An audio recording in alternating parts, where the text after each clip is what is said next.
Enfin, c'est très vaste comme d'hab. Bonsoir à tous. Hein. Bah, c'est un kiff. C'est un kiff de pouvoir venir parler de ce qu'on kiffe. Hein. Big up aux filles que j'ai fait gagner. Vous avez d'être ça.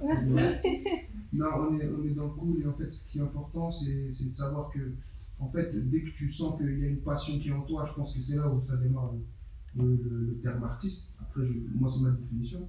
En vrai, tu ne sais pas forcément que tu es un artiste. C'est ça qui est lourd, surtout dans mon métier, moi, c'est la musique, c'est le rap. J'aime dire artiste parce qu'on touche à tout aujourd'hui, mais effectivement, je pense que c'est plus qu'un état d'esprit, c'est un truc qui est en toi, qui est ancré. Je crois que c'est limite dans l'être humain, tu vois. Genre, on ne s'est pas levé un matin avec cette fibre-là, mais on sait que c'est en nous, c'est inné. Voilà, c'est quelque chose que je pense qui ne s'explique pas. Et ça peut être, bon, aujourd'hui on le voit avec différents arts, tu vois, différentes personnes. Et voilà. En fait, il faut savoir que quand tu touches de l'argent, tu as l'impression que là on touche un truc où tu crois être un artiste, et voilà, tu vois. Mais c'est l'utopie totale, c'est important de préciser. Et bon, on va développer la chose et on va tout positionner. Non, je pense que tu as tout dit. En fait, il y a la confusion entre justement être artiste professionnel et être artiste. Et en fait, là, je pense qu'il a tout dit. C'est qu'en vérité, c'est toi, tu sais pas si c'est un artiste. Quelqu'un qui fait la poterie, c'est un artiste. Quelqu'un qui chante, c'est un artiste. Je sais pas, quelqu'un qui va cueillir des fleurs, il va faire un tableau avec, c'est un artiste. En vérité, c'est toi et ta passion et ce que tu as envie de dire. Un artiste, c'est aussi envie de dire des choses. Donc, il n'est pas forcé d'être professionnel pour être artiste. C'est là la différence, en fait. Donc je pense que artiste c'est un mot très très vague qui veut dire beaucoup de choses et peu de choses à la fois et c'est toi tu dois le sentir et les gens qui te regardent aussi. Okay. Donc je pense que le mot artiste il est vraiment large au sens du terme. Je pense qu'il y a plein de catégories et après au regard des gens qui ne sont pas artistes et des gens qui sont artistes aussi. Je pense qu'il y a plein de choses à développer à l'intérieur de ça.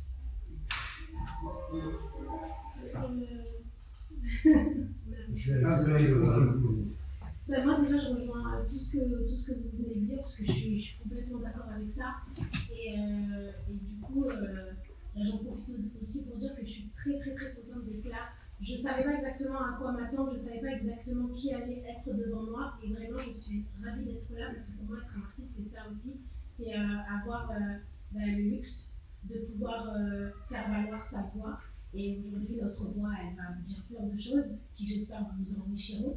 Et vous aussi, d'ailleurs, vous allez nous faire savoir et nous dire des choses qui vont nous enrichir. Et je pense que c'est aussi ça, être un artiste. Et pour limite introduire aussi, en fait, ce qu'on dit de collègues, mes 3 collègues, même, j'ai envie de dire, le mot artiste, c'est vraiment le départ de plein de choses qui se passent à l'intérieur de soi, je pense. Et je pense que c'est toute la carrière d'un artiste, elle est longue, elle n'est pas facile, il y a plein de choses à découvrir. Et je pense que le mot artiste, c'est vraiment le point de départ de plein de choses parce que le jour où tu te dis, en fait, je suis un artiste, je pense que tu es passé par, mais je suis bizarre, mais pourquoi je fais ça, mais pourquoi je dis ça, mais pourquoi, et je sais faire ça, et ah putain, il y a ça. Je pense que tu as passé plein d'étapes avant le jour où tu as su dire, mais en fait, je suis un artiste, dans tel domaine ou dans quel domaine, c'est un truc de. En fait, on s'en rend pas compte, je pense. En tout cas, pour ma part, ça a été un travail en amont qui a été un vrai boulot parce que, contrairement tout à l'heure, tu as donné l'exemple de la poterie, par exemple. C'est vrai que la poterie, tu conçois quelque chose qui est physique. Moi, la musique, je suis une artiste, je suis une chanteuse. Je conçois un truc qui se passe dans mon cœur, en fait, qui se passe dans ma tête. Et j'arrive pas à capter pourquoi j'ai des pensées, pourquoi d'un coup j'ai envie d'écrire, pourquoi je le transforme en chanson. Et c'est tout un processus avant d'en arriver au moment où tu dis. Mais en fait, je suis un artiste et je crois que je vais en faire un truc parce que je kiffe, parce que c'est lourd, parce qu'en fait, cette personne, elle a kiffé aussi, parce que j'ai procuré une émotion à cette personne, et en fait, c'est ça, c'est tout un travail qui t'amène à dire que. Donc, ouais, clairement, être un artiste, ça a plein de définitions, à mon sens, et la première des définitions, c'est de le dire déjà, et après, la route est longue, je crois. Merci, merci beaucoup. Donc, on va demander à Walid s'il va commencer. Bonsoir à tous, ça fait du bien de venir ici, de longtemps, 10 piges. Moi je pense que tout le monde est artiste, hein. Vraiment, si tu veux créer quelque chose, un artiste, Ça, c'est, je sais pas, c'est. Ouais, comme il dit le CK, voilà, c'est dans des tripes. Hein. Tout simplement, artiste, et. Je vais pas vous faire des belles paroles parce que moi, prends une caméra et filme un truc, joue un truc, danse un truc, tu deviens un artiste. Tout le monde peut y arriver, peut le faire. Après, si tu deviens professionnel, bah, c'est super pour toi, mais au moins tu l'as fait. Eh ben, merci, on peut t'applaudir aussi. Et du coup, tu nous fais une transition parfaite parce que vous avez parfaitement répondu à cette question sur ce qu'est d'être artiste. Donc, on a bien compris que c'est la passion, c'est le trip qui vous anime, et qui anime tous les gens en fait, qui pratiquent un art et qu'on n'en vit pas forcément, mais en tout cas, c'est en nous. Alors justement, vous, c'est où ça devient, où ça a été, voilà, c'est votre métier, vous êtes des artistes professionnels. Donc le thème d'aujourd'hui, c'est rêve ou réalité, le métier d'artiste. Donc moi, ce que je voulais savoir, c'est déjà à partir de quand vous vous êtes dit, bah ouais, j'aime ça, mais je vais en faire mon métier, je vais essayer de gagner ma vie avec ça.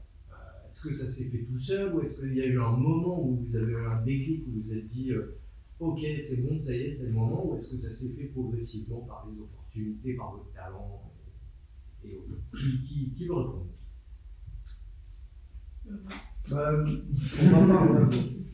Pour ma part, ça s'est fait naturellement. Tu passes des castings, tu décroches des rôles, tu as de l'oseille, pas se mentir. Et après, tu prends goût, tu essaies de ne pas lâcher ton travail à côté, parce que tu te dis, c'est pas. Il y a une sécurité, il faut toujours avoir une sécurité. Moi, je le vois comme ça pour moi. Après, si tu multiplies plusieurs projets, bah, là, tu sais que tu pourras mettre une petite taf à côté et tu pourras te consacrer que à ça. Mais ouais, pour moi, ça s'est fait naturellement et voilà, c'est de prendre les projets là où ils sont. Ça marche, Jessica?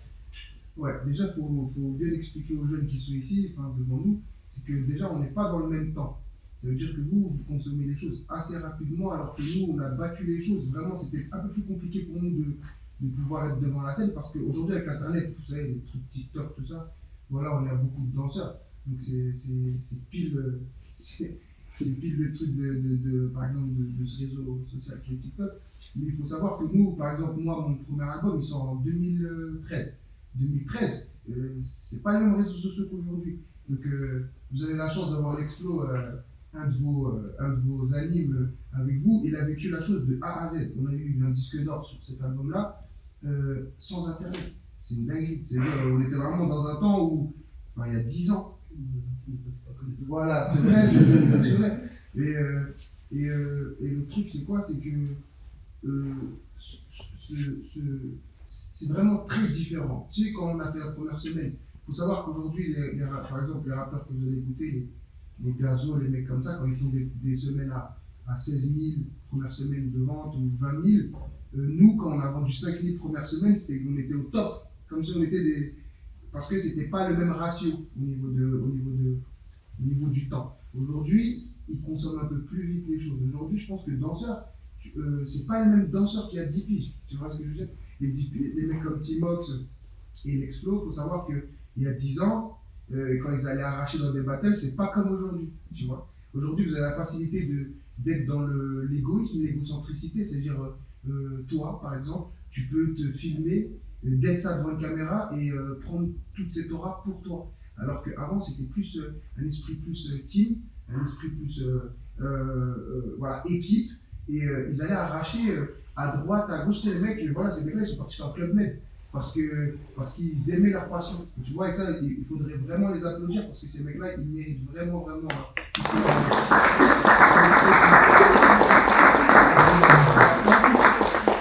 Effectivement, l'exploit est avec moi, mais c'est moi qui gagne l'argent. En vrai, j'ai pas. Le truc, c'est que je vous dis ça parce que regarde, il y a des mecs comme. Là, vous avez vraiment le truc qui est super intéressant, c'est que vous avez des mecs très leadership, voilà, comme j'ai pu être et tout ça, qui a réussi à casser un plafond de verre et de vivre de sa passion, encore aujourd'hui, au bout de 10 ans, et vous avez des mecs qui sont 1000 fois plus talentueux, comme ces mecs-là, comme Timox et Lexflo, et qui vont pas step un truc justement pour rester là où ils sont, pour pouvoir transmettre. C'est un manque d'égocentricité. Être artiste, c'est être égocentrique. Ça, c'est un truc, faut le rentrer tout droit faut le cocher. C'est très important. C'est des mecs qui auraient pu peut-être penser plus à eux et casser ce plafond de verre et pouvoir réussir à aller où ils avaient envie d'aller. Tu vois, bah, je sais pas si tu es d'accord avec moi, mais je pense que c'est ça. C'est pour ça qu'aujourd'hui, les groupes, par exemple de rap, ils restent jamais ensemble. Tu vois, parce que c'est un excès d'égocentricité. Et ça, il faut le rentrer dans votre disque dur interne. Et voilà, c'est ça que je voulais dire. Il y avait un autre truc que je voulais dire, mais ça, c'était une connotation pour que vous compreniez qu'on est vraiment sur la même planète. Vous savez, il y a nous, les artistes, peut-être incompris. La dernière fois, j'étais avec ma mère, et c'est trop important parce que c'est un truc qui m'a grave marqué. Genre, je suis en voiture, j'emmène ma mère quelque part. Et je vois un jeune qui est en train de danser à l'arrêt de bus. Et ma mère me dit, mais pourquoi il est fou, lui, il danse comme ça et tout. Et moi, je comprends le mec. Tu vois ce que je veux dire? C'est-à-dire que moi, je comprends c'est quoi ça va. Vous savez, en création, il est en train de, je sais pas, il est dans une vibe, il kiffe un truc, il est en train de, voilà. Ce qui nous faisait l'exflo quand on était en réunion avec des gros PDG, il dansait, on comprenait pas, mais lui, il dansait. Tu vois ce que je veux dire? Alors que lui, c'était le mec de la caméra. Mais ça, il n'y a que nous, entre artistes, on peut comprendre. Si tu vas voir un mec qui va chanter ou faire une frise dehors ou quoi, nous on va comprendre, et les autres non. Donc cette âme-là, ce truc-là, on l'a entre nous, et je pense que c'est ça qui nous définit, qui nous différencie des autres êtres humains normaux. Juste une toute petite question. Ouais. Ton premier album il sort en 2013. Ça faisait combien de temps que tu rappais? Combien de temps il t'a fallu pour sortir ton premier album? 2013, je suis né en 88. Qui est dans les maths là? C'est quoi, j'avais quel âge? 22 ans, je crois, 23 ans, c'est ça? Ouais. 88. 25. 25, tu as vu? J'ai 30, ouais, j'ai 35, oui, logique. Donc ça fait, ça fait tac. J'ai commencé à 12 ans.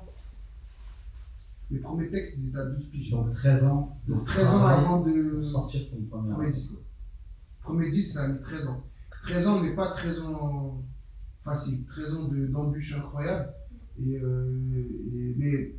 on aura l'occasion d'en parler, mais c'est vrai que voilà, c'est très long, très dur, mais le résultat est bon. Et le pire, c'est quand tu as le résultat, bah, t'es même pas satisfait. Quoi. Mais ça, après, c'est une autre sujet. Ouais. Très bien. Est-ce que quelqu'un souhaite rajouter quelque chose sur ce qu'est lié à l'ECK ou est-ce que je pose une autre question? À la base, tu posais la question de comment. Oui, comment vous avez décidé d'en faire un métier, ouais. Tu as parlé de 13 ans avant de ressentir toi, les fruits de ton travail. Toi, je ne sais pas combien de temps. 10 piges, hein. 10 piges. 10 ans.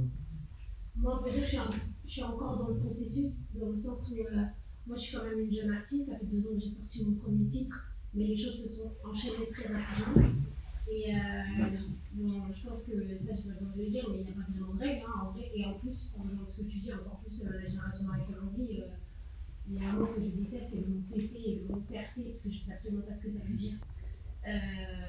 Ouais, et du coup, c'est vrai qu'aujourd'hui, il y a ces notions de péter et de percer qui avaient beaucoup moins avant, parce que je pense qu'avant, c'était plutôt logique pour tout le monde que c'était le travail qui payait. Aujourd'hui, ça peut être un mot, une phrase, n'importe quoi qui peut faire exploser les choses du jour au lendemain. Moi, je sais que ça, c'est une expression qui m'effraie.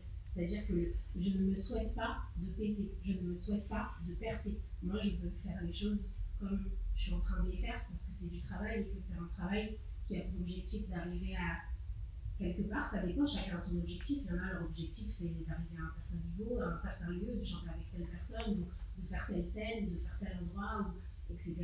Moi, j'ai mes propres objectifs aussi et je ne souhaite absolument pas de percer. En tout cas, c'est pas ce qui m'intéresse. Et du coup, pour répondre à ta question initiale, très honnêtement, j'ai toujours su que la musique elle faisait partie de moi. J'ai toujours écrit depuis que je sais tenir un stylo dans ma main. J'ai toujours écrit. Et je pense que je me considère même à auteur avant d'être chanteuse, quasiment. Mon but à la base, c'est de faire passer des messages, c'est d'extérioriser quelque chose, c'est de faire passer une émotion, c'est de transmettre quelque chose. et je le fais à travers la chanson, à travers la musicalité et la mélodie que j'ajoute à tous ces mots que j'entremêle les uns entre les autres. Et donc c'est venu naturellement, un petit peu comme toi. Ce que tu disais, ça vient naturellement. Et en même temps, c'est comme si à un moment je suis arrivée dans un moment de ma vie où j'ai dit en fait, t'as plus le choix, tu peux plus esquiver. Genre, c'est la musique en fait, c'est tout. Tu peux plus te trouver d'excuses. Ça y est, t'as tes enfants, ça y est, t'as fait ci, ça y est, tu n'as plus d'excuses en fait. Et ça, c'était avant de sortir ton premier titre il y a 2 ans ou c'était non, conséquent? Ça a été pendant. Le premier titre, il est sorti comme un. Le premier titre, il est sorti de manière très allée. Le premier titre, il m'a pas laissé le choix en fait. Le premier titre, il était là et il m'a dit non, mais là, faut qu'il sorte là, ce titre. C'était pas le premier que j'écrivais, mais c'était le premier qui me faisait passer le message que c'était là, il faut possible. qu'il sorte. Donc j'ai fait tout ce qu'il fallait pour qu'il sorte, mais j'ai fait ça vraiment comme une meuf qui n'avait aucun objectif derrière de faire quoi que ce soit de plus. Hein. Je l'ai fait en mode il faut que je le fasse en fait. Il faut, voilà, c'est comme ça. Je saurais même pas te l'expliquer. Et en fait, les choses se sont enchaînées sans que je le contrôle, mais en tout cas, c'était logique en fait après derrière. Une fois que le premier il est sorti, le deuxième il est sorti, et le troisième il est sorti, et le quatrième il est sorti, et là on en est au 5e avec un de mes premiers feats aussi qui sort, le 6e en préparation. Enfin voilà, après les choses elles s'enchaînent parce qu'en fait quand tu te réveilles tous les matins et que tu te rends compte que genre c'est ta deuxième vie qui a commencé, ta deuxième meilleure vie qui a commencé, t'as plus envie de te rendormir avec ton ancienne vie que t'aimais moins finalement en fait, parce que tu ne sais pas ce que tu fais vraiment au fond de toi. Donc c'est vraiment, voilà, après je pense que les choses elles se présentent comme une évidence et je pense aussi, moi je suis assez dans la spiritualité quand même, je crois beaucoup aux alignements, je crois beaucoup à tout ça et je pense que quand les choses se passent et que, avec des difficultés, avec des embûches, avec plein de choses, mais quand les choses se passent, en tout cas, voilà, quand elles se passent, quand elles continuent de se passer et quand tu as le sentiment qu'il faut qu'elles continuent de se passer, c'est qu'a priori tu es sur le bon chemin. C'est ce que je me dis. Merci. Loïc, Walid, est-ce que vous avez des choses à rajouter sur le sujet du choix? Alors, je vais vous poser une petite question avant ma dernière question, donc l'avant-dernière question sur cette partie-là. Vous êtes, le plateau est hyper bien fait parce qu'on a donc un rappeur, un danseur, une chanteuse, un comédien. Vous nous avez tous expliqué que l'art c'est en soi et qu'effectivement ça devient une évidence d'exprimer ce qu'on a en soi avant même de choisir un métier. Et j'aurais une question pour Loïc, justement, parce que par exemple pour LUCK, pour Oumi, il y a les mots, il y a ce que tu disais qui permettent de faire passer un message. Toi Loïc, par la danse, qu'est-ce que tu exprimes en fait? Qu'est-ce qui t'a attiré dans cet art-là et qui a fait que tu t'es dit moi c'est la danse mon délire? Et qu'est-ce que tu arrives à exprimer de par ça? Donc, tu n'as pas les mots, tu n'as pas t'as juste ton corps et la musique. Donc comment ça s'est imposé à toi finalement? Alors, ce qu'il faut savoir, c'est que justement, il a dit un truc important, c'est qu'on est dans des temporalités totalement différentes. Moi, j'ai 41 ans, j'ai commencé la danse à 12-13 ans, imaginez, donc ça veut dire on est en 80, à peu près, vers 92. J'ai commencé la danse en 92. Donc, on va reposer les trucs.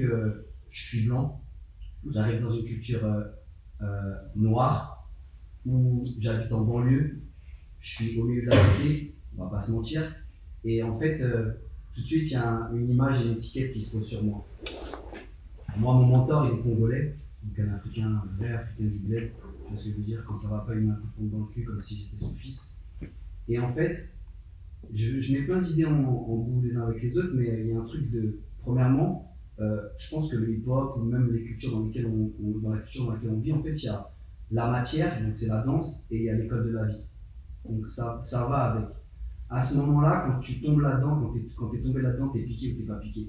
Il y a plein de gens qui font ça, ils font comme du hobby, comme s'ils allaient faire du tennis ou n'importe quoi. Toi, t'es piqué, tu veux venir dans une culture où on te fait un peu comprendre, genre, c'est à moitié la tienne. Mets un pas dedans, mais c'est à moitié la tienne. À part mes mentors ou les gens avec qui j'étais. Et en fait, il y a un truc de revendicateur où tu te dis, moi, je me dis en tant que petit blanc de banlieue dans le 93, je me dis, je vais tout péter. Peu importe s'il y aura qui en face de moi, même les meilleurs du monde, je veux être un nom, je veux être un blaze, je veux que les gens me connaissent pour ce que j'ai fait. Donc il y a un truc, et le hip-hop à la base, c'est ça, c'est une revendication. C'est un truc où, genre, après je vais pas dire je suis aux États-Unis, pas du tout, mais il y a un truc de revendicateur en fait. Et moi je suis issu de la culture du battle en fait. J'ai fait on va dire mes lettres de noblesse grâce au battle et j'ai tout de suite voulu me battre avec les meilleurs. Et je me rappelle que quand je grandissais en banlieue, mes mentors ils me posaient une question chaque mercredi quand j'allais à la danse. C'était bête, au début c'était un hobby, tu vas prendre 1h30 de danse. Mais la première fois que je suis parti prendre le cours de danse et que j'ai vu la personne faire un freestyle, à la fin, j'ai dit ça c'est bon. J'ai dit je veux faire la même chose. Et en fait, il y a une phrase qui résonnait dans ma tête chaque semaine où il y avait des gens de l'extérieur qui venaient dans ma tête qui me disaient mais toi tu veux quoi? Tu veux être le meilleur de ton quartier, le meilleur de ta ville, le meilleur de ton département, le meilleur de la région. Et ils me grandissaient comme ça. Et moi je disais je veux tout péter. Je veux que les gens me connaissent pour mon art. Qu'ils me reconnaissent parce que c'est différent. Je veux qu'ils me reconnaissent pour mon art et qu'ils sachent qui je suis par rapport à ce que j'ai fait. Et en fait, tu te mets au fur et à mesure en fait, dans ce chemin et tu as une ligne de conduite, ce qui te donne aussi une ligne de conduite dans ta vie.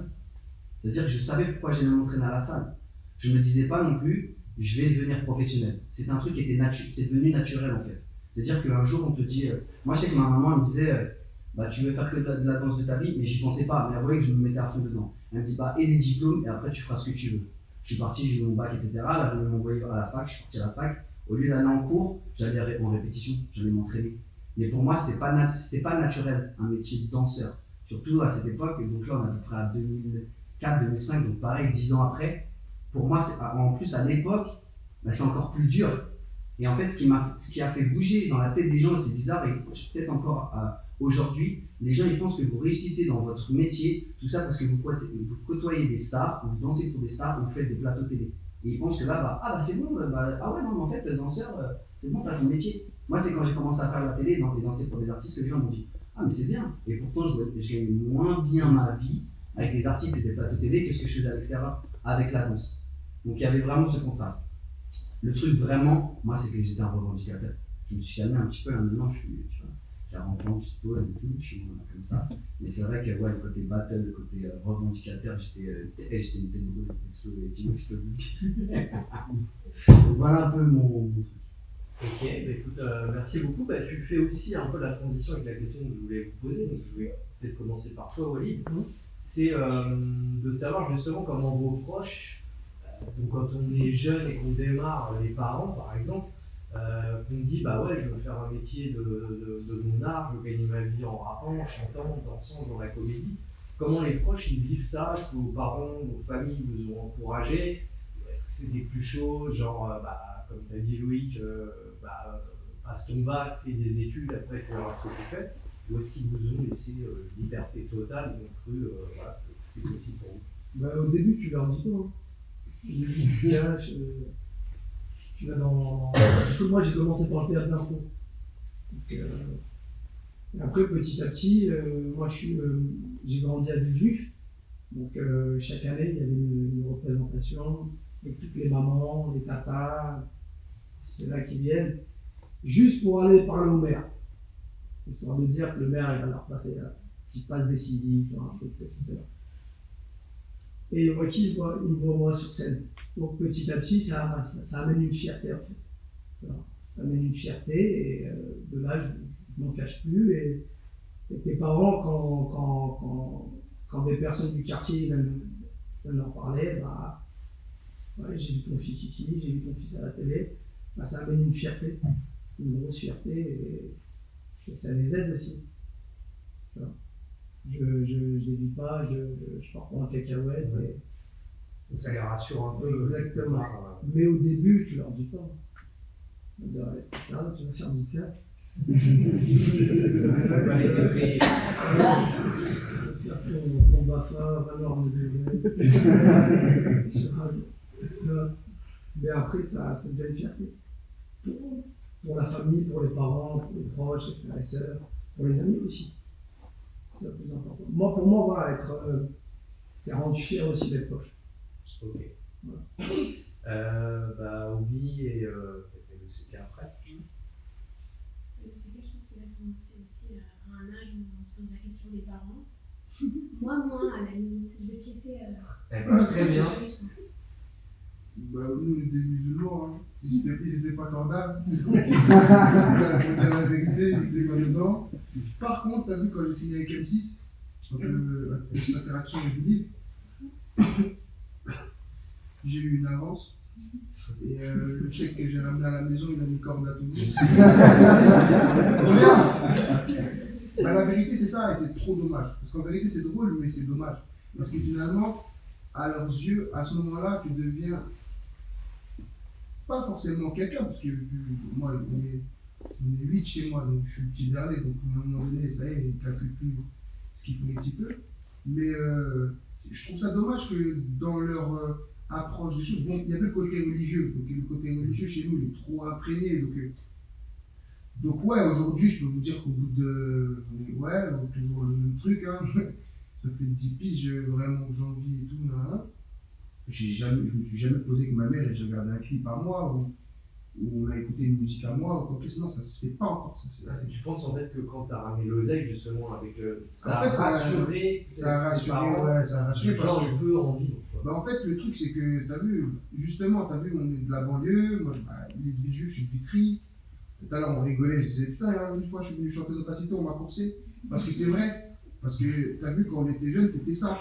Je sais qu'il y a des battles où Trakma, un ami à l'expo et tout ça, ça partait en bagarre. Malheureusement, c'est parce que il y a cette merde de perception de la rue qui fait en sorte que des fois, tu baignes dans des trucs qui ont... Ça va, c'est pas les États-Unis, mais voilà, il y avait quand même des trucs assez hardcore, tu vois. Donc, ta mère et ton père, ils ont cette perception-là et ils ont peur pour toi. C'est tout à fait normal.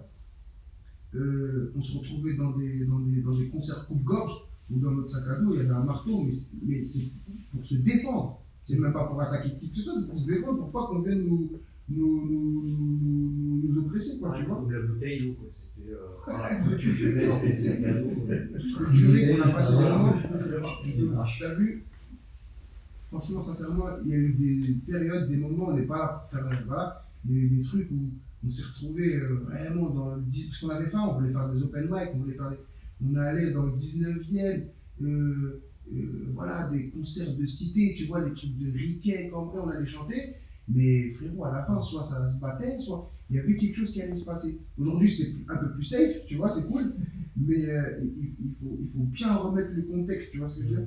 Donc, et franchement, il y a un truc, je kiffe parce qu'en fait, la dernière fois, je suis venu, j'étais jury, j'ai vu plein de gens voilà, qui dansaient, que je suis en train de reconnaître ici, et franchement, dans vos yeux, j'ai vu un truc. Ça m'a trop fait du bien. Ça m'a fait du bien moi personnellement, moi qui ai quand même fait des choses.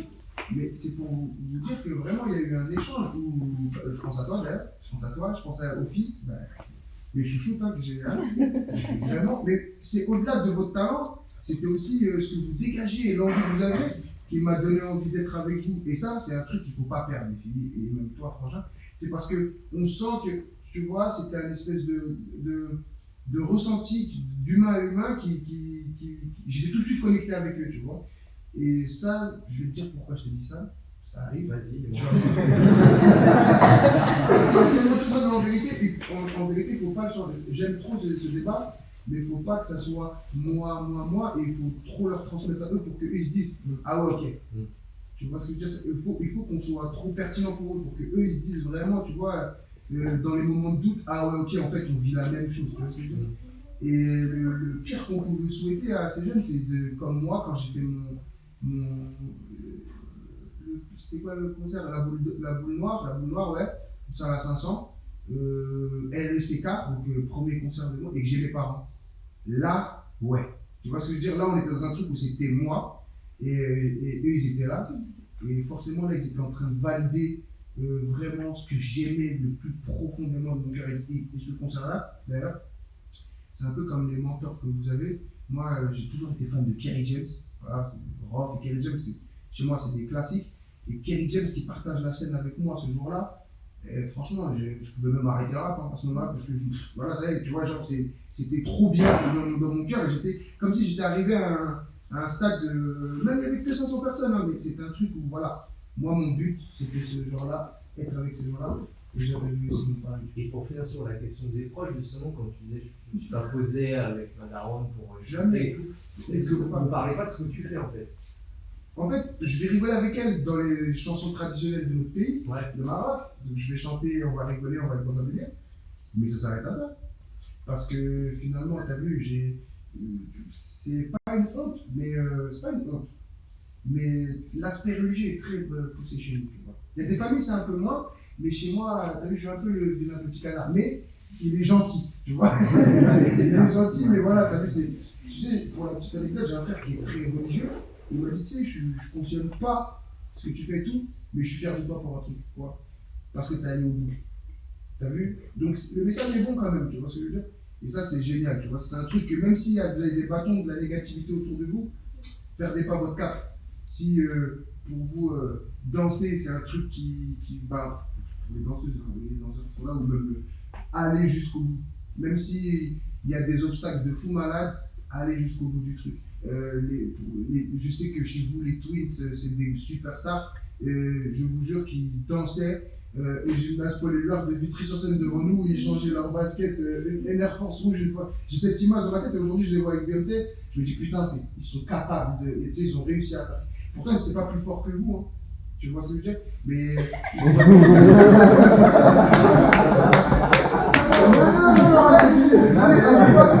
Non, mais c'est vrai, à l'époque. Après, moi je suis pas dans votre monde, c'est-à-dire que c'est ah. Non, c'est parce que c'est parmi ses meilleurs potes à lui. Ah, ok, désolé.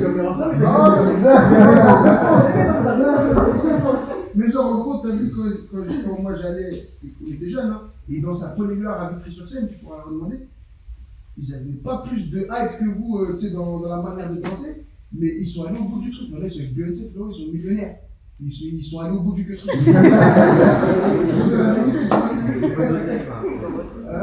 Ah ouais, et c'est surtout ça aussi. L'argent, faut pas qu'il vous change. C'est trop important. L'argent, faut pas qu'il vous change. Moi, l'argent, il m'a changé. Très clairement. C'est-à-dire que quand tu prends des sommes incroyables et que ça te change ta vie, ben en fait, tu meurs de ta passion. Ta passion, elle meurt. Et au final, il faut toujours garder ce truc-là de passion. C'est trop dur, mais. Elle va justement attention avec ça. un petit peu plus tard, c'est un sujet qu'on va aborder. Vous pouvez demander à Barbery chez les millionnaires aujourd'hui. Et ben, je propose qu'on fasse une petite pause.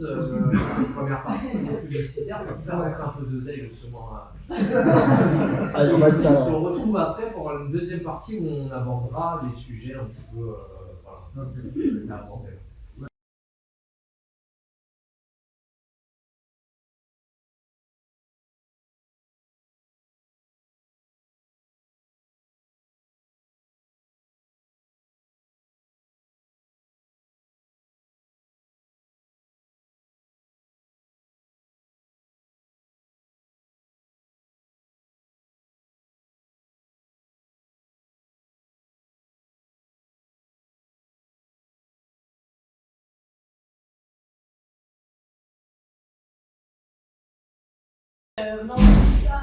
En remerciant encore une fois vous êtes là et tout le monde voilà, d'être venu.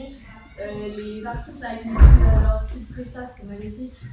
Puis bien sûr, Van Talent, Chimox, L'Explo et puis Barbery, quoi. Sans qui on ne pourrait pas faire ça aujourd'hui. Donc là, moi, c'est la deuxième partie que je vais faire. On va rentrer plus dans le cœur du sujet. Et moi, j'ai une question pour vous. Quand on est, parce qu'il y a beaucoup de gens qui veulent devenir artistes, mais est-ce que vous pensez que n'importe qui peut devenir artiste, genre la personne n'importe qui, et sinon, qu'est-ce qu'il faut pour devenir artiste? Je sais pas qui veut commencer, qui est inspiré. Alors, là, comme ça, tout de suite, quand tu poses la question, du tac au tac, j'ai envie de répondre non, tout le monde ne peut pas devenir artiste, dans le sens où c'est plein de choses en fait. Comme on l'a dit tout à l'heure, on a parlé longuement et je pense que être artiste, c'est un état d'esprit vraiment avec toute chose et ça se ressent au fond de soi. Je pense que tout le monde a du talent pour quelque chose. Tout le monde, en plus moi, je suis quelqu'un qui admire les gens qui savent faire des choses que moi je ne sais pas faire. Là, quand j'ai vu le groupe danser, je kiffe, voilà, je kiffe. Moi, j'ai pas fait ça, j'adore voir des gens faire quelque chose que moi je ne sais pas faire. Et je pense qu'au fond, tout le monde sait faire quelque chose que d'autres ne savent pas faire. Après, être artiste. Excuse-moi. Je crois que.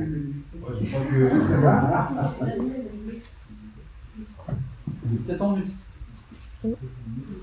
Regarde, c'est mute. Mais je pense qu'il y a plus que je parle en face. C'est mute à ça. plus voir.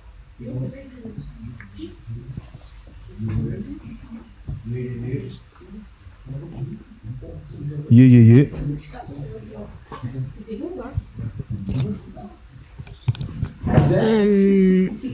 Du coup, je disais que je pense que tout le monde a du talent et énormément de monde peuvent avoir une passion. J'en veux pas, merci. Mais que non, tout le monde. Après, c'est que mon avis, mais je pense que non. La guerre des bonbons. Je pense que non. Voilà, je pense que non, tout le monde ne peut pas être artiste parce que ça regroupe. Et encore plus aujourd'hui d'ailleurs, pour revenir un peu sur tout ce qu'on a dit aussi en première partie, c'est qu'aujourd'hui, être artiste, je pense que ça regroupe un ensemble de choses et de compétences hors talent, finalement, qui font avancer dans un certain domaine. Après, attention, faut pas trop se poser de questions non plus, faut faire ce qu'on aime et sans trop se poser de questions. Mais pour pouvoir en vivre tous les jours, je pense que, voilà, très honnêtement, le talent ne suffit pas. Voilà. Je pense que le talent ne suffit pas, et encore moins aujourd'hui. Ok. Est-ce que quelqu'un d'autre voudrait ajouter? La question c'est, est-ce que tout le monde peut être... Non mais on répète. Je vois que ça tourne des bonbons. Ouais. Est-ce que tout le monde peut être... est-ce que n'importe qui peut devenir artiste? Et sinon, alors qu'est-ce qu'il faut spécifiquement pour être artiste? Et c'est plutôt, c'est d'en vivre quoi, genre c'est vraiment. Moi je pense qu'il faut avoir la dalle, hein. Faut avoir la niaque, hein. Faut avoir la rage. Et après, si t'as une fibre artistique, la travailler, retravailler. Et encore retravailler. Ouais, je te jure. C'est que du travail en fait. Je suis pas trop d'accord avec ma sœur, mais je vais t'expliquer pourquoi. Je pense que dans la musique, il y a un truc qui s'appelle l'autotune. Un danseur qui sait pas danser, il peut pas mettre d'autotune. Là, oui, je suis d'accord avec toi, je te suis. L'autotune, il a rendu riche des gens, alors que tu les entends. Faites l'expérience, tapez artiste sans autotune sur YouTube. Vous allez voir des gens qui sont dans le top 3, vous allez rigoler. Il n'y a pas de voix, il n'y a rien du tout. Mais parce que l'autotune a changé la vie de beaucoup de gens. Donc, ça, pour moi, oui, tout le monde peut être artiste par rapport à ça. C'est très simple. Petite anecdote. J'ai commencé avec un mec de chez toi, Délosé, de Johan Neo, qui était ingénieur d'ailleurs, du son. Et il me dit, donc c'était la première fois l'autotune, on l'entendait chez les Rayman. C'était avant les T-Pain et tout, mais vous savez très bien, quand t'es pas connu, tu vois, ils disent qu'en France c'est La Fouine qui l'a ramené, mais moi je faisais de l'autotune en 2010. Avant Jésus-Christ. Donc, donc le jour où mon gars, il me dit, tu sais quoi, regarde, viens, il y a un two-step, vas-y, fais un refrain. Mais je dis, frère, je sais pas chanter. Mais réel, hein, comme ça. Il me dit, non, vas-y, t'inquiète pas. Donc j'y vais et que des fausses notes. Tu vois, c'était de l'aigu en plus, tout ça, nanana. Il me dit, t'inquiète pas. Je reviens le lendemain parce que voilà, c'était comme ça, et j'entends le refrain. J'étais choqué. Je me suis trouvé une âme de chanteur. T'as vu? Alors que non, parce qu'en fait, c'est juste une programmation qui fait en sorte que tu chantes bien. Ça, c'est la réalité. Oui, dans la musique, effectivement, aujourd'hui, dans la musique, tout le monde peut chanter. C'est pour ça, tout à l'heure, elle m'a fait gaulerie, parce que je dis oui, tu peux chanter aussi. Même si t'as une voix de casserole, tu peux tes chants, il n'y a pas de galère, il n'y a pas de souci. Tout le monde peut réussir dans la musique. Et encore plus avec TikTok et tout ça maintenant. Juste une traîne qui va fonctionner, ça y est, c'est fini, hein. Ta vie, elle change. Mais le plus dangereux, c'est que quand tu crois que toi, t'es un artiste à ce moment-là, c'est là où c'est dangereux. Parce que t'es tout pété, mais tu réussis, tu vois, et après tu crois que t'es un artiste. C'est ça la différence. C'est vrai, c'est un truc de ouf, ça. C'est comme les danseurs. Un danseur, il peut pas tricher. Il est là, devant vous, il danse. S'il est pété, il est pété. On peut pas faire autrement, tu vois. Et, tu vois. Mais un chanteur, il peut tricher. Comment ? J'ai pas entendu. C'est notre autotune à nous, danseurs. Ah, voilà. Peut-être, hein. Ouais, c'est vrai, peut-être, hein. Tu vois. Voilà. Donc, t'as raison d'un côté quand c'est pas artistique, mais quand c'est artistique, tout le monde chante. J'ai capté ce que tu voulais dire. Je suis grave d'accord quand vous dites que TikTok, c'est autotune, parce que un danseur de TikTok, c'est pas un danseur qui va tenir 1h30 sur un showcase de je sais pas quoi, enfin sur un show. Ouais, il pense, mais il faudra qu'il y soit. C'est comme le chanteur qui utilise autotune. Et je te rejoins, ouais, quand tu dis que dans la chanson. En tout cas, il y en a beaucoup qui peuvent s'improviser chanteurs. Et ouais, moi, il me fait peur aussi, autotune. C'est comme le mot pété. Autotune et pété, c'est des termes qui me font peur, genre. Clairement. Et Wally, tu nous disais aussi sur la question avant que le CK prenne le mic. Du coup, toi, est-ce que tu as des choses à dire aussi là-dessus? Ils ont parlé pas mal du talent, de la déterre, de tout ça. Comment tu le vois, toi, avec le théâtre, le cinéma, tout ça? Il n'y a pas d'autotune. Il n'y a pas photo. Non, à part, il y a les séries à 11h du mat, là. Ouais, non, même pas là, les séries là. Ouais, TF1 là. Quand Jack il a quitté, ouais. Parle bien Plus belle la vie avec CFA. Non, encore Plus belle la vie, ils savent jouer, tu vois. On va pas dire ça, il y a plus de personnes maintenant qui sont sur Instagram, qui ont 1 million, 2 millions et qui vont décrocher plus de rôles facilement parce qu'ils vont faire plus d'entrées. Tu vois, il y a plus une communauté qui vont suivre la personne qu'une personne qui a du talent, qui a une gueule à l'écran, qui va dégager quelque chose et qui va envoyer, bah c'est une chance sur 10. Voilà. Et Loïc, toi, t'as quelque chose sur la question? Toi, dans la danse, du coup, est-ce que tu es d'accord avec l'idée de l'autotune, pas l'autotune, TikTok, tout ça? Alors, c'est pas trop ta génération? Alors, je vais pas donner de nom pour pas me mettre des gens à dos. J'en ai déjà mis beaucoup à dos tout au long de ma carrière. Mais en fait, ouais, le piège, c'est les réseaux sociaux, nous. Nous, les réseaux sociaux, ils ont fait du bien et du mal à nos arts. Et je pense qu'à tous nos arts. Pourquoi je dis ça? Parce qu'en fait, il y a des fois des gens qui vont être mis en avant par rapport aux réseaux sociaux. En fait, à l'époque, ça fait un peu vieux, mais à l'époque où j'entrais dans la danse et que je voulais me faire un blaze, c'est comme ça qu'on disait, nous on voulait se faire un blaze dans la danse. Bah en fait, t'étais obligé d'aller te taper dans des cercles, t'étais obligé d'aller te taper sur des scènes, t'étais obligé de te prendre ta place avec des gens autour de toi qui t'aimaient pas. Là, à l'heure d'aujourd'hui, tu postes une vidéo au beau moment et c'est relié par une bonne personne, tout d'un coup tu vas être connu. Pas reconnu, mais connu du monde entier. Je ne dénigre pas, je vais prendre l'exemple de Salif, par exemple. Il a fait une vidéo où il fait le mouvement de Michael Jackson, qui n'appartient pas, non, si on rentre dans l'histoire, ça n'appartient pas non plus à Michael Jackson. Donc ça s'appelle, au lieu de l'appeler le moonwalk, déjà, ça s'appelle le backslide. Ok? Et en fait, à ce moment-là, il poste cette vidéo qui est repartagée par The Rock, etc. Et tout d'un coup, ça devient une star international, mondial. Et quand toi, en tant que danseur, tu te bats tous les jours et que les gens viennent te dire « Oh, mais vous avez vu le nouveau danseur qui est incroyable, c'est un danseur de ouf, il s'appelle Salif. » Mais nous, dans notre milieu, je le connaissais même pas. Et c'est pas péjoratif ce que je suis en train de dire. Je suis juste en train de dire qu'il y a une différence entre ce qui se passe sur les réseaux sociaux et ce qui se passe dans la vraie vie. Et dans la vraie vie, on était obligé de faire notre stage. Et bah, justement, on était obligé d'aller chercher notre truc. Lui, il arrivait comme ça, fleur sur la soupe. Je l'ai jamais vu de ma vie. C'est-à-dire que moi, pourtant, je viens du vraiment... Je vais dire mais je viens du milieu du battle où j'ai touché au milieu artistique commercial, on va dire la télé, etc. J'ai tourné avec des artistes, j'ai fait des compagnies, donc ça veut dire que j'ai travaillé en résidence, j'ai travaillé avec des compagnies, etc. Dans tous ces cercles-là qui font partie de la danse hip-hop avec un grand H, je l'ai jamais vu de ma vie. Et tout d'un coup, ce monsieur, il est mis en avant, il me dit ouais, Salif, c'est un danseur incroyable de Paris, mais je l'avais jamais vu avant.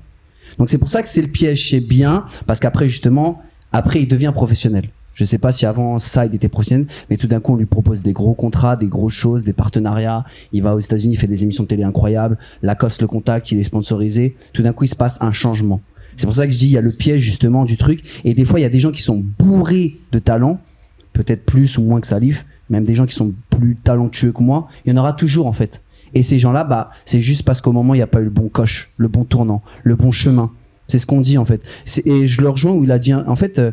Je pense que dans tous les milieux artistiques, il y a le talent et il y a plein de trucs qui viennent s'accrocher avec. Si tu rencontres la bonne personne, si tu parles avec les bonnes personnes, il suffit qu'un jour tu vas dans une soirée, tu dis ouais je suis danseur, le mec il est producteur ou PDG ou je sais pas quoi, il t'aime bien, bah ça se trouve il va te produire et ta carrière va commencer à ce moment-là. Alors que ça fait peut-être 50 ans que tu te bats pour être sur scène ou pour faire des choses. Donc ça peut être des moments d'instant. Ça peut être juste des moments d'instant la danse. Que voilà. Sur Salif, c'est archi. Je vais rebondir rapide. Sur Salif, tu sais que avant qu'elle pète sa vidéo, juste avant, j'étais en tournée tous les étés en Afrique et je suis au Maroc. Et il était en résidence. C'est un truc de ouf. Hein. Il était en résidence avec Maf Deroulo. Tu sais, je sais pas si vous voyez c'est qui Maf. le mec qui fait sa danse bizarre, là, même, voilà. Et c'était dans un truc très difficile, tu vois. Il dansait devant des rebeux. Donc, tu vois, des mecs comme moi qui fument une chicha tous les soirs, c'était dur, tu vois, c'était vraiment un concept très dur.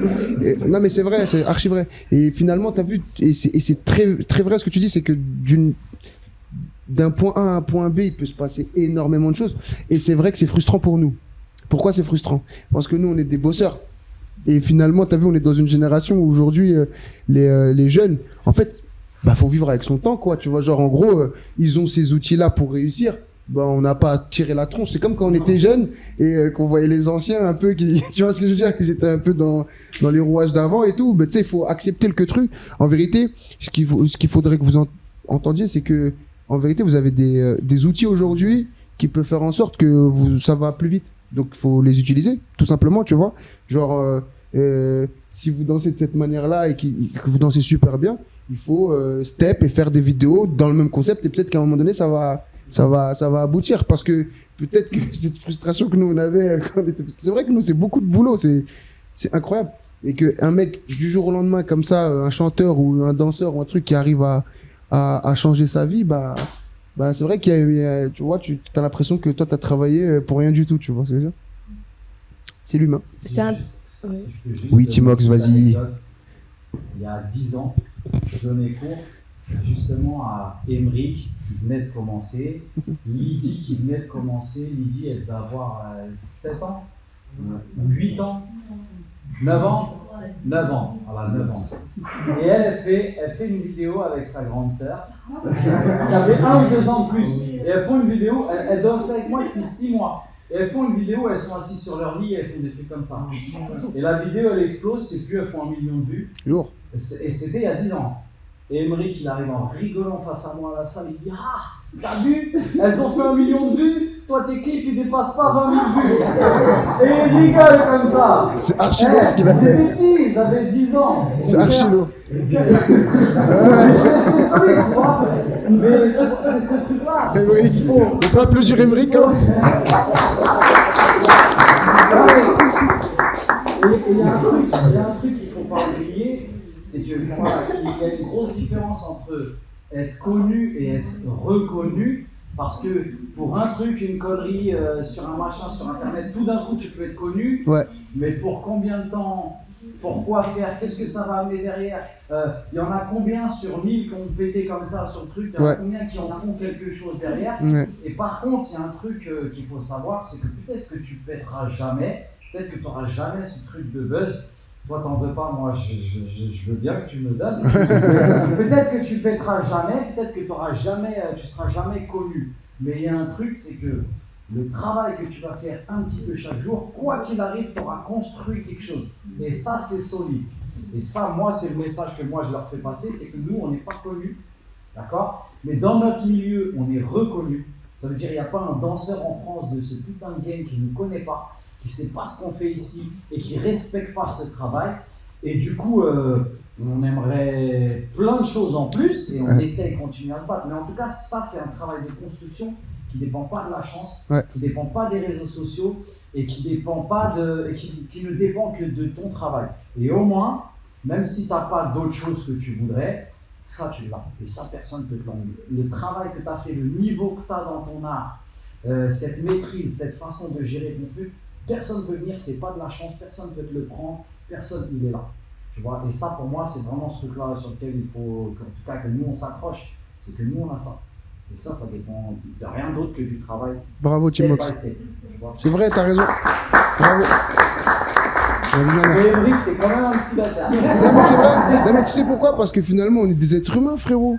Je crois que ça fait pas mal quand quelqu'un vient et dit ouais ton travail là à ce moment-là, alors que toi t'es persuadé que c'est the truc, tu vois. Et finalement ouais mais c'est très frustrant, hein, mais en fait c'est là où il faut gérer ses émotions et se dire que c'est pas grave, faut continuer à taffer. C'est trop important d'assimiler ces choses-là à tes élèves. Je sais qu'il y avait des élèves à vous que j'ai connus, on s'en fout des noms, hein, que j'ai connus à l'époque, d'accord, que vous vous rappelez un petit peu, où je sentais pas ce truc-là. Pourquoi? Pas parce que peut-être qu'ils voulaient brûler les étapes plus vite ou peut-être qu'ils avaient d'autres perspectives, mais effectivement, en fait, cette égocentricité, il faut savoir la maîtriser, Timox. Je pense que c'est ça qu'il faut se dire. Et je crois que quand tu dis une phrase comme ça, quand on me dit ça, par exemple, bah, c'est mon ego qui va manger une tarte, tu vois. Alors que non, j'ai fait ma passion, j'ai fait ce que j'aimais. Mais vu que maintenant on change cette passion, on va juger par rapport au nombre de vues que tu as fait ou trucs comme ça, bah en fait ton travail va être jugé par ça. Si tu peux faire un gros morceau et faire 200 000 vues, bah c'est pété. Si t'as pas fait 1 million de vues, bah c'est pété. Alors que non, t'as vu la dernière fois on a fait un battle où vous étiez là, il y avait pas grand monde, mais putain je vous voyais comme des restas incroyables, tu vois ce que je veux dire? Pourquoi? Parce que on a la bonne perception de la chose.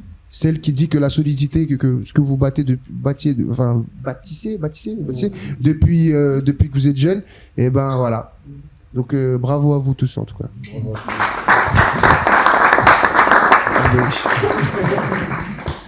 Bah, je vais reprendre. On entend beaucoup depuis tout à l'heure à la fois le talent, à la fois le travail, la détermination, tout ça. Moi, je vais vous poser une question. C'est quoi le plus important entre le talent et la détermination? Si vous devrez choisir, non, si vous devez choisir entre l'un ou l'autre, vous diriez quoi pour un artiste? Entre le talent et la détermination. Ça va avec. Mais si tu dois choisir. Bon, en fait, tous les oh, regarde. Enfin, je suis désolé, je vais rapporter encore ça à moi. Je suis désolé, mais en fait, je me vois. En fait, j'ai 41 ans et je ne fais plus de compétition. Ou j'en fais plus du tout. Enfin, j'en fais plus du tout, même si j'ai envie d'en faire. Je fais plus de battle.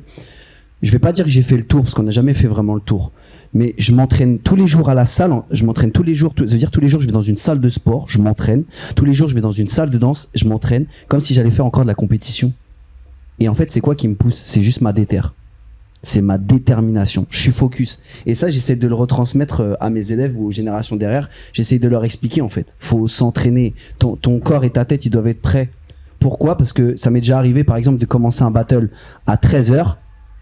Et mon dernier passage, il est à 22h30. Et on te demande d'être déter dans ton passage. On te demande d'être en place, d'être présent. Et en fait, si t'as pas la déter et t'as pas préparé, c'est pour ça que tout à l'heure, j'hochais un peu la tête quand t'as dit ce sport. Ouais, non. Pourquoi ouais, non? Parce que c'est un art, c'est un truc où on s'exprime. Mais il y a aussi justement le côté performance sportive, donc tu t'entraînes comme un sportif de haut niveau. Donc ouais, il y a le sport et il y a l'art, c'est un peu un mélange. Mais je dirais pas sport, je dirais art, mais oui, il y a le sport dedans. Ok? Et en vérité, c'est ma déter qui me pousse à être le meilleur. C'est ma discipline. Et des fois, j'ai pas envie d'aller à la salle. Je le dis à mes élèves. Parce que mes élèves, enfin, les gens avec qui je m'entraîne, je bosse, ou même les gens que je croise, je mets beaucoup de stories où je m'entraîne. Il suffit que ça motive 2 personnes dans mon Insta. Mais ça me suffit. Et je le fais pour moi, mais aussi pour les gens. Parce que souvent, il y a des gens qui m'envoient un message, c'est un truc bête. J'ai pas besoin de toucher des millions de gens. Je touche 5 personnes qui me disent je t'ai vu aller à la salle, ça m'a motivé, je suis parti m'entraîner. Ok, j'ai réussi mon taf pour moi. Parce qu'en fait, c'est de la transmission. Indirect, c'est de la transmission. Donc, et en fait, et des fois, ils me demandent, ils me disent, mais comment tu fais tous les jours pour aller à la salle et tout? Je leur dis, mais je vous jure, le matin, des fois, je me lève, j'ai pas envie. Mais ma discipline, elle me pousse à y aller. Parce que je suis discipliné. Et il faut que les gens soient disciplinés. Vraiment, la discipline. T'es forte, hein. T'es bien. Non, vraiment, l'élocution, tout ça, pas mal.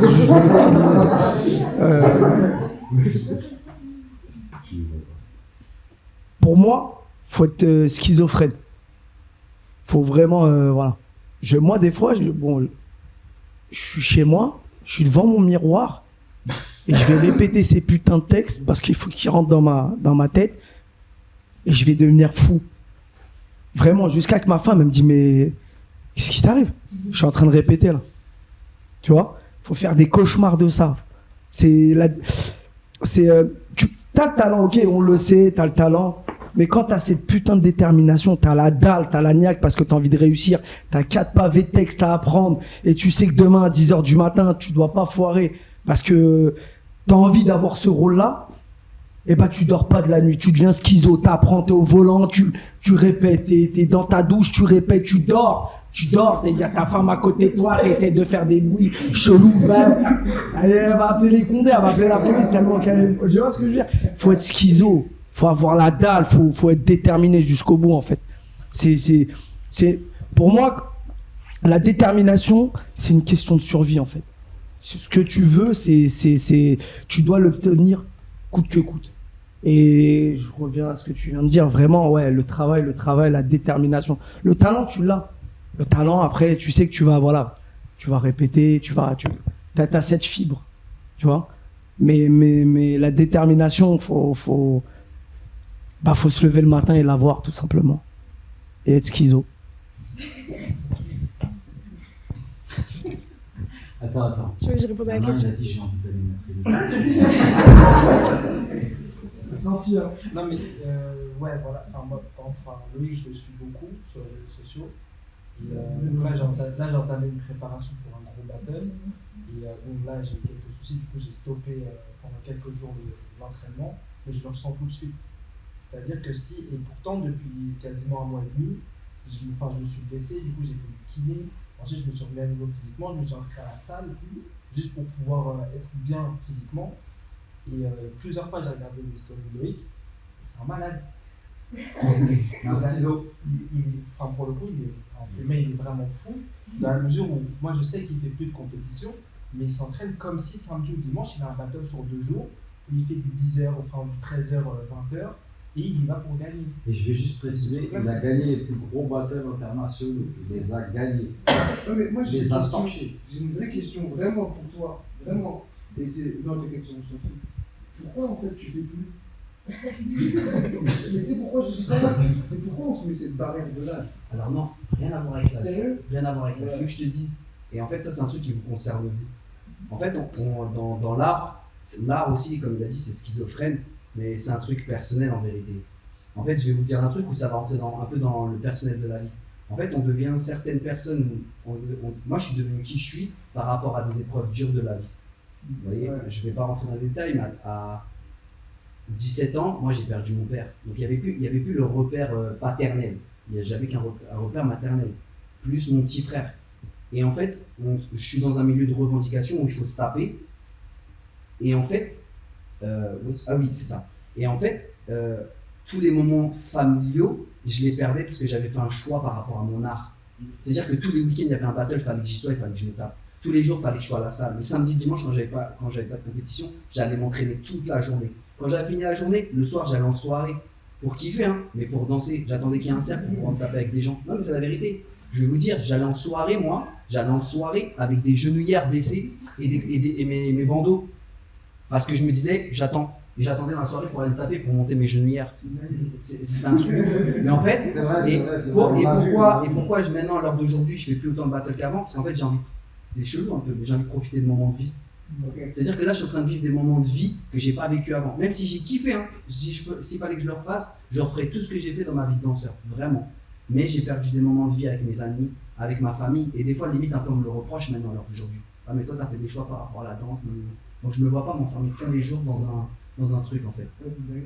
Tu vois, c'est surtout pour ça.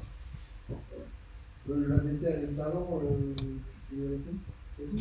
La déter et le talent, moi je vous rejoins de ouf. La déter, c'est clair. Et pour le coup, je pense qu'en plus, parce que moi j'ai commencé la musique, j'étais super jeune en vrai. Et ma mère, elle m'a toujours poussée là-dedans. J'ai fait des concours très jeunes, j'ai fait de la musique très jeune. Ma mère, elle m'a payé des cours de chant. Enfin, j'étais dedans en fait. Tout le monde me disait, oh, t'as une super voix, machin et tout. Mais j'étais pas déter. J'étais jeune, j'étais pas consciente, j'étais pas. J'avais pas la notion de travail déjà. On m'a dit que j'avais du talent, donc je me posais pas plus de questions que ça. Je faisais ce que j'avais à faire sans me poser trop de questions. Et j'ai compris c'était quoi la déter quand j'ai choisi le moment dont je vous parlais tout à l'heure et que je vous ai dit à un moment donné, ça s'est imposé à moi. En fait, il y avait plus de choix. C'est parce qu'en fait, c'est là que j'ai découvert la déter. C'est là que j'ai dit, mais en fait, et c'était pas la déter. Comme je vous le disais tout à l'heure, de péter ou de faire ci ou de faire ça, c'était la déter de me lever chaque jour en faisant ce que j'aime profondément et ce que j'ai envie de faire. C'était cette déter-là, moi, qui m'a poussée, en fait. Et je l'ai eu. Le talent, pour moi, c'est un peu inévitable parce que de toute façon, c'est un métier de partage. Donc, si t'es éclaté, ça va finir par se voir. À part si tu utilises beaucoup Autotune, voilà. Voilà, je pense. Et même pour revenir à ce qu'on disait aussi tout à l'heure, tu vois, c'est moi, tu sais, je fais la différence entre l'artiste et le businessman. C'est-à-dire qu'aujourd'hui, que ce soit la musique ou que ce soit tout autre métier artistique, tu peux, t'as vu, utiliser Autotune 6 mois, tu peux. Et pour moi, ça, c'est du business. C'est pas de l'art, c'est pas de la passion, en fait, si tu veux. Pour moi, quelqu'un qui fait ça, c'est une personne qui aurait pu tout autant investir dans l'immobilier. Sa détermination, c'était de faire de l'oseille. Ce n'était pas de pratiquer une passion, tu vois ce que je veux dire? Et je pense que quand ta détermination, c'est de pratiquer ta passion, on utilise le mot détermination et il paraît fort parce que c'est du travail tous les jours, attention, hein. J'en passe des nuits à pas dormir parce que pour plein de raisons, parce que de toute façon quand t'es passionné, c'est pas une raison qui fait que tu dors pas, c'est plein, parce que tu te poses tellement de questions, tu pratiques ton art, tu travailles, t'as envie d'atteindre tes objectifs. Et quand on parle de détermination, je pense que c'est un mot qui peut faire peur comme ça sur le coup quand on dit le mot détermination. Mais en vrai, t'inquiète, elle est au fond de toi, ta détermination, tu vas même pas la sentir. En fait, c'est ce qui va faire que demain, tu vas te réveiller pour faire ce que t'aimes, après demain encore pour faire ce que t'aimes, et au fur et à mesure, tu vas atteindre un palier, un deuxième palier, un troisième palier, et tu vas comprendre qu'en fait, ça y est, elle est en toi, la déter. T'as plus besoin d'aller là. Parfois, tu vas aller la chercher. Moi, par exemple, je suis une grosse nighteuse, j'aime trop faire la fête, mais mes cordes vocales, c'est un muscle. Genre, je ne peux pas crier jusqu'à 3h du matin si j'ai un showcase le lendemain, tu vois ce que je veux dire? Et en fait, ma détermination, je pense que si c'était il y a 5 ans ou il y a 10 ans, je me serais pas posé la question, je serais partie faire la fête avec mes copines. Là, en vrai, j'ai un showcase demain, je veux envoyer à mon public ce que je veux envoyer à mon public. Je t'assure qu'à 22h30, 23h, je serai au lit, j'aurai pris mon petit thé au miel, et demain, je serai fraîche. Tu vois ce que je veux dire? La déter, elle est, tu la sens pas, en fait. Tu sais pourquoi tu fais ça. Et je pense que quand tu sais pourquoi tu fais ça, tu vois ce qu'on disait aussi encore tout à l'heure, est-ce que tu le fais par passion, est-ce que tu le fais pour l'oseille, tu le fais pourquoi en fait exactement? Est-ce que tu le fais parce que tu as envie d'en vivre tous les jours, tu le fais pourquoi? Tu le fais pour rendre fier tes parents? Chacun a une raison de faire ce qu'il fait aujourd'hui. Je pense que vous avez tous, en tant qu'artistes, des âmes sensibles pour une raison ou une autre. Tu parlais tout à l'heure aussi des épreuves qui t'amènent à faire ce que tu fais. Je pense que tu as toujours une raison qui t'amène à faire ce que tu fais, et c'est là-dedans que tu vas la puiser, ta détermination. Donc oui, moi je vote détermination 1000 fois. Bien sûr. Ouais, tu le fais pour exister en fait. Moi en tout cas, je l'ai fait pour exister, moi. Pour être quelqu'un.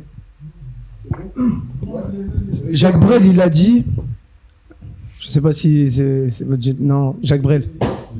Si. Ouais. Jacques Brel, Okay. c'est un mec de Friends, un mec de... Juste là à côté, là, côté de la prison. Ouais, Hassoul.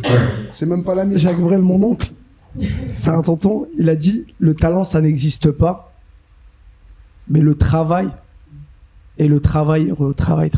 Bah, c'est la différence entre Messi et Ronaldo, pour être simple, hein, tu vois. Il y a Messi qui a un talent brut, voilà, et il a tout arraché, et Ronaldo c'est un travailleur. Et le bosseur qui est acharné, ça l'a amené où ça devait l'amener. Hein. Entre le talent et la détermination, je vais vous dire un truc qui est très simple. Ça dépend de comment toi tu perçois ta vie. Quand tu pètes tôt, la problématique c'est que t'as pas le temps de grandir. Si tu grandis avec la gloire, ce qui était mon cas, et ben tu peux vite te perdre. Tu te perds presque sûrement même, tu vois. Donc il y a vraiment tout un truc à gérer, le bateau, les gens qui sont autour. Mon envie de, tu sais, en fait, en gros, tu dois être bon dans tous les choix que tu fais. Et ça, c'est une dinguerie parce que c'est pas possible, ça n'existe pas. Donc, tes choix amoureux, c'est compliqué. Tes choix professionnels, c'est compliqué. Et en fait, de compte, t'es embarqué dans un truc avec des responsabilités quand t'es jeune que tu dois pas affronter. Quand t'as 24 ans, ouais, 25 ans, 24 ans, 23 ans. Parce qu'avant d'avoir sorti mon album, il faut savoir que j'ai fait les tournées avec Cynic.